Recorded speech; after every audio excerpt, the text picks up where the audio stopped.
संबंध।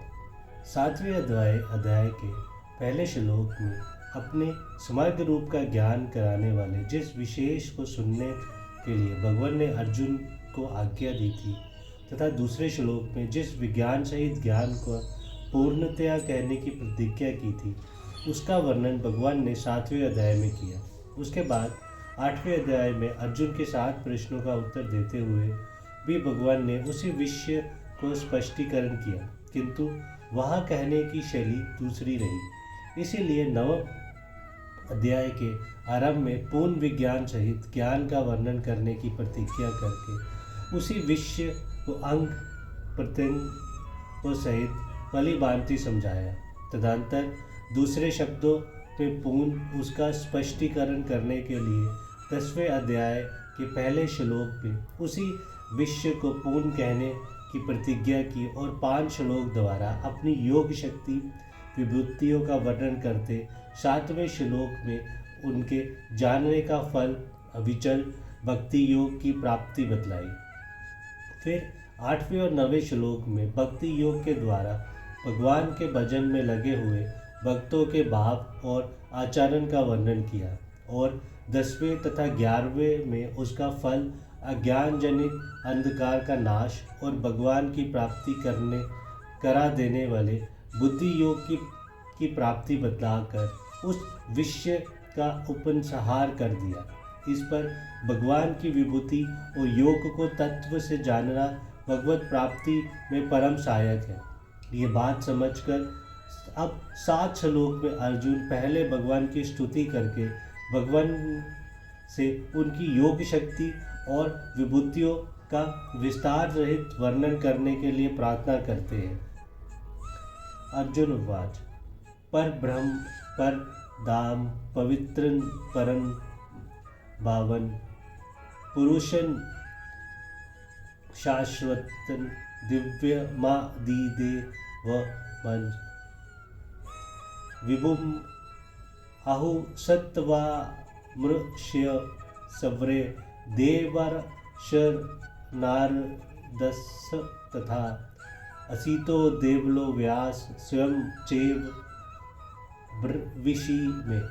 अर्जुन बोले, आप परम ब्रह्मा परम धाम और परम पवित्र हैं, क्योंकि आपको सब ऋषिगण सनातन दिव्य पुरुष एवं देवों का भी आदिदेव अजन्मा और सर्वव्यापी कहते हैं। वैसे ही देव ऋषि नारद तथा असित और देवल ऋषि तथा महर्षि व्यास भी कहते हैं और आप भी मेरे प्रति कहते हैं, स्वयं आप भी मेरे प्रति कहते हैं। आप परम ब्रह्म परम धाम और परम पवित्र है। अर्जुन के इस कथन का क्या अभिप्राय है? इस कथन से अर्जुन ने भाव दिखलाया है कि जिस निगुण परमात्मा को परम ब्रह्म कहते हैं वह आपके ही स्वरूप है तथा आपको जो नित्य धाम है वह भी सच्चिदानंदमय दिव्य और आपसे अभिन्न होने के कारण आपका ही स्वरूप है तथा आपके नाम गुण प्रभाव लीला और स्वरूपों के श्रवण मनन और कीर्तन आदि सबको स्वतः परम पवित्र करने वाले हैं। इसीलिए आप परम पवित्र हैं। सर्वे विशेषण के सहित ऋष्य पद किन ऋषियों का वाचक है एवं वह आपको सनातन दिव्य पुरुष आदिदेव विभु और अजन्मा कहते हैं। इस कथन का क्या अभिप्राय है? सर्व विशेषण सहित ऋषि पद यहाँ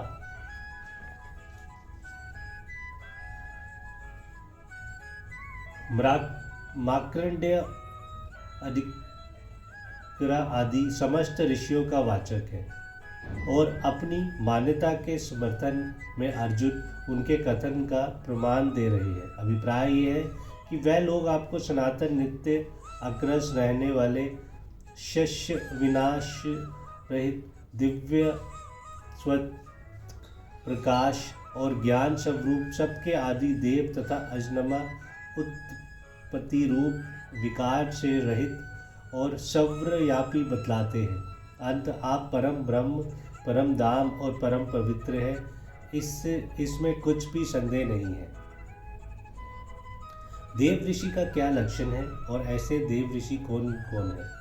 देव ऋषि लक्षण ये है: देवलोक, कृप, प्रतिष्ठाश्रव, यज्ञ, देवशर्य शुभा, देवशर्य यस्थान्य च तेषा वश्यामि लक्ष्मी, बुद्ध भव्य भवज ज्ञान सत्याभि व याहत तथा संबुद्ध द्वा सतु सेव सव्य ये तु संबन ये च वे सव्यम, तप से प्रसिद्ध ये गर्भे ये श्रव प्रणोदितम, मंत्रवाह वो यहाँ हरिणो ये च ऐश्वर्यात् स्वर्गाश्रव ये इत्येते ऋषि भी युक्ता देवद्विजनृपस्तु ये। जिनके देवलोक में निवास है उन्हें शुभ देव ऋषि समझना चाहिए। जिनके सिवा वैसे ही जो दूसरे और भी देव ऋषि हैं उनके लक्षण कहता हूँ: भूत, भविष्य और वर्तमान का ज्ञान होना तथा सब प्रकार से सत्य बोलना देव ऋषि लक्षण है। जो स्वयं बलिभांति ज्ञान को प्राप्त है तथा जो स्वयं अपनी इच्छा से ही संसार से संबंध है, जो अपने तपस्या के कारण इस संसार में विखायत है, जिन्होंने गर्भ में ही उपदेश दिया है, जो मंत्रों के वक्ता है, जो ऐश्वर्य के बल से स्वर्ग सब लोक को में बिना किसी बाधा के जा आ सकते हैं, जो सदा ऋषियों से घिरे रहते हैं, वह देवता, ब्राह्मण और राजा ये सभी देव ऋषि हैं।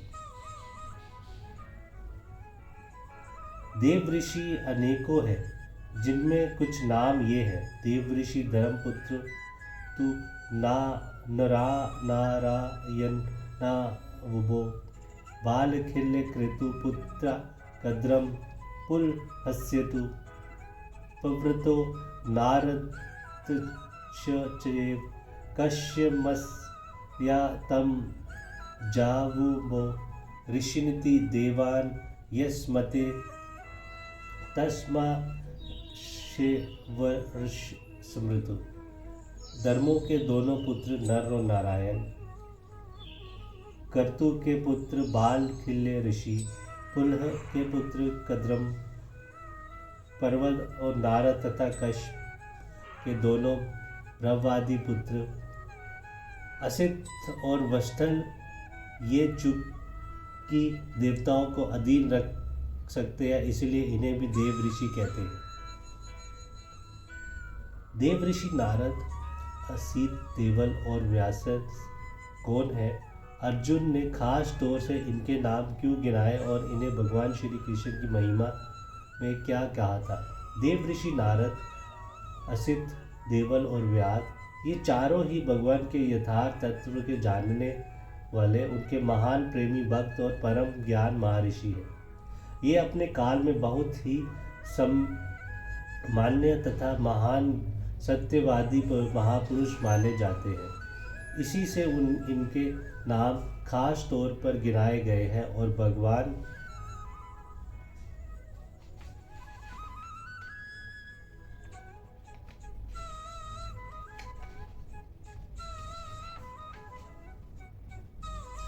की महिमा तो ये नित्य ही गाया करते हैं। इनके जीवन का प्रधान कार्य है भगवान की महिमा ही विस्तार करना। महाभारत में भी इनका तथा अन्य ऋषि महर्षि के भगवान को महिमा गाने की प्रसंग आए हैं। भगवान श्री कृष्ण के संबंध में किस ऋषि ने क्या कहा था, इसका संक्षेप से भीष्म पर्व में ही पितामह भीष्म ने वर्णन किया है।